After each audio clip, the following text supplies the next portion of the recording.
बिस्मिल्लाहिर्रहमानिर्रहीम। फ़न ख़िताबत का हमारा ये तीसरा दौरा, जिसे तकमीली और तहक़ीक़ी दौरा भी कहा जाता है, आज उसका 12वां दर्स है। अज़ीज़ान गिरामी, आज का हमारा मौज़ूए गुफ्तगू है ख़ुलासा गिरी करने का तरीक़ा। ख़ुलासा गिरी यानी जो आप मुतालिया करते हैं उसका ख़ुलासा होना चाहिए।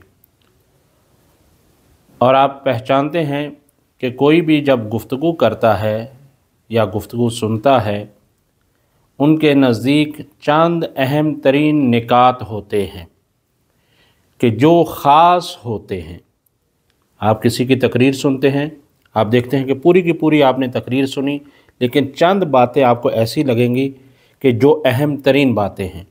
यह है सुनने के साथ ताल्लुक़। एक है बयान करने के साथ ताल्लुक़।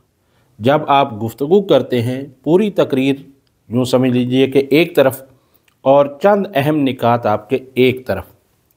लिहाजा ख़ुलासा गिरी का ताल्लुक़ इन दोनों चीज़ों के साथ है, चाहे वो आप समाअत करें, चाहे आप वो बयान करें। इसी तरह से जब इंसान कोई तकरीर या मैटर तैयार करता है तो मुतालिया करता है, और मुतालिया के लिए ख़ुलासा गिरी करना इंतहाई ज़रूरी है। जैसा कि हमने मुक़द्दिमाती क्लास में ज़िक्र किया था, अपनी याद शुदा तकरीर को ज़हन नशीन करने का तरीक़ा। जो नाज़रीन और हाज़रीन चाहते हैं कि वो उस दर्स को सुनें, तो वो भी हमारे फ़न ख़िताबत के प्लेलिस्ट या मदरसा फ़न ख़िताबत की प्लेलिस्ट के अंदर मौजूद है कि अपनी याद शुदा तकरीर को ज़हन नशीन करने का तरीक़ा। लेकिन आज थोड़ा सा एक फ़र्क है। फ़र्क ये है कि जो आप मुतालिया करते हैं उसकी ख़ुलासा गिरी कैसे की जाए, ये बहुत अहम तरीन है इस हवाले से, और ख़तीब के लिए इंतहाई ज़रूरी भी है। अब इसके मुख्तलिफ़ तरीक़े हैं। नंबर 1, आप जो मुतालिया कर रहे हैं, साथ साथ आप उसको अपने पास तहरीर करते चले जाएं। जो अहम बात आए आप उसे तहरीर कर लें, जो भी अहम बात आपको लगती है मुताले के दौरान। एक ये है। नंबर 2, आप उसी किताब के हाशिए पर आप उस ख़ास नुक्ते को बतौर नुक्ता ख़ास आप ख़ुलासे के तौर पर आप लिख सकते हैं कि यहाँ पर किस चीज़ के मुतालिक, मसलन इस पेज पर किस चीज़ के बारे में गुफ्तगू हो रही है। ये भी आपका ख़ुलासा हो जाएगा। गोया कि जब ये पेज सामने आएगा तो ज़रूरी नहीं कि अब आप पूरे का पूरा पेज पढ़ें, बल्कि आप उसी एक ख़ुलासे ही से समझ आएंगे कि यहाँ पर क्या गुफ्तगू हो रही है। नंबर 3, आयुन हाशिया लगाया जाए। अब यह है कि जब आपने हाशिया लगाना है तो इसमें आप मुख्तलिफ़ रंगों का भी इस्तेमाल कर सकते हैं। सिर्फ़ एक रंग काफ़ी नहीं है, मुख्तलिफ़ रंगों का। आम तौर पर वैसे आम एक ही रंग का इस्तेमाल करते हैं, लेकिन ऐसा नहीं है। आप मुख्तलिफ़ रंग इस्तेमाल कर सकते हैं। जैसे कि आपने ट्रैफिक के तो इशारा, तो वहाँ पर आपने मुख्तलिफ़ देखे हैं।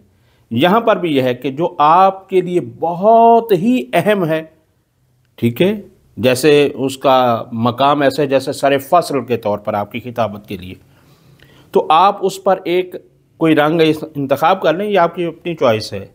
लेकिन फ़र्ज़ करें कि आपने रेड कलर इस्तेमाल किया है उस ख़ासुल ख़ास के लिए, फिर आप थोड़ा सा उसके बाद नीचे आ जाते हैं, आप मसलन येलो लगाते हैं, या मसलन आप ग्रीन लगाते हैं, या इसके बरअक्स भी आप कर सकते हैं। कोई आयत रिवायत नहीं, लेकिन आपके पास ये मुशख़्ख़स होना चाहिए कि आपने ये ख़ुलासा जो किया है ये किस अंदाज से किया है। नंबर 4 आगयून ये है कि आप अपने जो आपने मुतालिया किया है, पहले वाले से ज़रा थोड़ा सा फ़र्क है।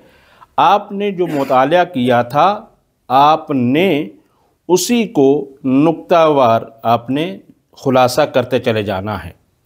ठीक है, कि ये मेरा पहला नुक्ता बनता है अपने अल्फाज में। देखिए, जब वहाँ पे आप पहले से थोड़ा सा फ़र्क ये करेंगे कि वहाँ पर वही चीज़ आपने लेकर है, यहाँ आपने अपने अल्फाज में जब आपने तकरीर तैयार कर ली, آپ نے اس کے بعد کیا کرنا ہے آگا، اسی اپنی تقریر کا خلاصہ اپنے الفاظ میں کرنا ہے، اپنے الفاظ میں، ٹھیک ہے۔ نمبر 4 ہو گیا۔ نمبر 5 اور وہ بہت اہم ہے آگے، جو سب سے اہم ترین اور فنی سب سے زیادہ، وہ ہے فارمولہ ہے، ایک خاص چیز ہے جس کو آپ ذہن نشین یہ کریں گے کہ فارمولے کے طور پر ہی، وہ ہے قاعدہ 5 ضرب 5۔ ذرا دیکھیں، نام پہلی دفعہ سن رہے ہیں نا، 5 ضرب 5 کے طریقے سے خلاصہ کرنا ہے، یہ ایک فارمولہ ہے، ایک طریقہ ہے۔ کیا مطلب، وہ ذرا سنیں توجہ سے ہمارے حاضرین اور ناظرین بھی۔ وہ یہ ہے کہ 5 ضرب 5 کا مطلب یہ ہے کہ آپ 5 لفظوں سے زیادہ لفظ نہ ہوں۔ ذرا دیکھیں گے، 5 لفظوں سے زیادہ لفظ نہ ہوں، صرف 5 الفاظ کے ذریعے سے آپ اپنے جملے کا خلاصہ کریں گے، یا آپ اپنے اس پیرے کا اور آپ اپنے ایک حصے کا مطالعے کا خلاصہ کریں گے، لیکن شرط رہے کہ 5 سے زیادہ لفظ استعمال نہ ہوں۔ مثلا اس میں کم زیادہ لفظ بھی ہو سکے، مثلا امامت کیوں ضروری ہے، مثلا اس میں فرض کریں کہ 5 لفظ استعمال ہوئے ہوں۔ کیا ہے آپ کا، امامت پر گفتگو ہے، سب سے پہلے آپ نے کیا عنوان بنانا ہے، امامت کیوں ضروری ہے۔ نمبر 2 پر مثلا لے کر آئے جائیں گے، مثلا امام کون ہو سکتا ہے، ٹھیک ہے، امام کون ہو سکتا ہے۔ اب یہ ہے کہ نمبر 2 کے طور پر اس میں بھی آپ نے 5 ہی لفظ استعمال کرنے ہیں آگا، اس سطر کے لیے آپ نے خلاصہ کرتے وقت 5 لفظوں کا انتخاب کرنا ہے۔ 5 ضرب 5 کا مطلب کیا تھا، یہ 5 یہ تو سمجھ میں آ گئے نا۔ 5 کا مطلب یہ تھا کہ 5 جملوں سے زیادہ نہیں ہونا چاہیے، فرق ہے نا، پہلا ایک جملہ 5 الفاظ پہ مشتمل، اور پھر وہی جملہ جو بنا ہے وہ 5 سے زیادہ نہ ہو، تو یہ کتنے حروف کتنے ہو جائیں گے، 25۔ احسنتم، آپ کی پوری تقریر کا خلاصہ 25 لفظوں میں ہو۔ یہ فارمولہ اپنائیں، کوشش کریں، یہ سخت ہے لیکن شروع میں تھوڑا سخت لگے گا، ورنہ بہت ساری چیزیں ہوتی ہیں، تو اس وجہ سے یہ ہے کہ یہ فارمولہ آپ استعمال کر کے اپنی تقریر کو آیون 5 ضرب 5 کے قاعدے پر چلتے ہوئے آپ 25 لفظوں میں یا 5 سطروں میں آپ اپنا خلاصہ کر لیں گے، اور اسی کی اپنے عادت بھی ڈالنے کی کوشش کریں، اسی کی، کیونکہ ہمیں عادت ہے کہ وہ خلاصہ ایسا کرتے ہیں کہ خود وہ جزوہ بن جاتا ہے، بے اصطلاح حوزوی، جزوہ نہیں بنانا ہے، خلاصے کا مطلب جزوہ نہیں ہے۔ تو یہ تقریر کے لیے جو خلاصہ گیری کرنا ہے اس کے یہ چند طریقے ہیں، اور بہترین جو طریقہ ہے وہ آخری والا ہے، 5واں طریقہ۔ اور پھر وہ آپ کے ممبر پر جانے سے پہلے، دیکھیں کیوں کیا ہے، یاد رہے کہ آپ نے اس کا خلاصہ پہلے کیا یا ممبر پر جانے سے پہلے کیا، جب بھی، کیونکہ اس سے پہلے والا ہم ایک درس ہمارا یہ بھی ہے کہ خطیب کی ممبر پر جانے کی تیاری اپنی، یہ آپ نے خلاصہ جب بھی کیا، لیکن جب آپ ممبر پر جا رہے ہیں یہ خلاصہ جو 5واں فارمولہ بتایا ہے یہ آپ کے پاس ہونا چاہیے آگا، جو یہ اس کو ساتھ لے کر جائیں گے، اس کو آپ اپنے گھر سے لے کر وہاں تک پہنچنے تک چند مرتبہ دیکھ سکتے ہیں، جس محفل میں بیٹھے ہیں، جہاں پر بیٹھے ہیں، آپ کاغذ کا ایک پیج نکالیے یا موبائل کے اندر ہی اگر آپ نے اس کو محفوظ کیا ہے ہلکی سی نظر دوڑا لیجئے، اور اس میں کوئی وہ قباحت نہیں ہے۔ ہم نے بڑے بڑے لوگوں کو دیکھا ہے کہ وہ ماشاءاللہ بیٹھے ہوتے ہیں جب وہ تقریر کرنے کے لیے، تو اس وقت بھی، تو ممبر پر جانے سے پہلے فرض کریں کہ آپ کا جب اعلان ہو رہا ہے، ٹھیک ہے، اور لوگوں کو کہا جا رہا ہے کہ آپ تھوڑا سا آگے تشریف لے آئیں،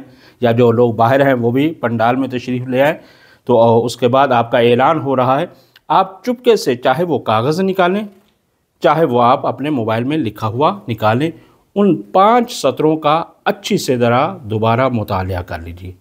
یہ خلاصہ جو کیا ہوا ہے یہ انشاءاللہ تعالی آپ کی تقریر کا ضامن بن جائے گا، اور انشاءاللہ تعالی آپ کو کامیابی و کامرانی ضرور دے گا۔ وصلی اللہ علی محمد وآل محمد وعجل فرج آل محمد۔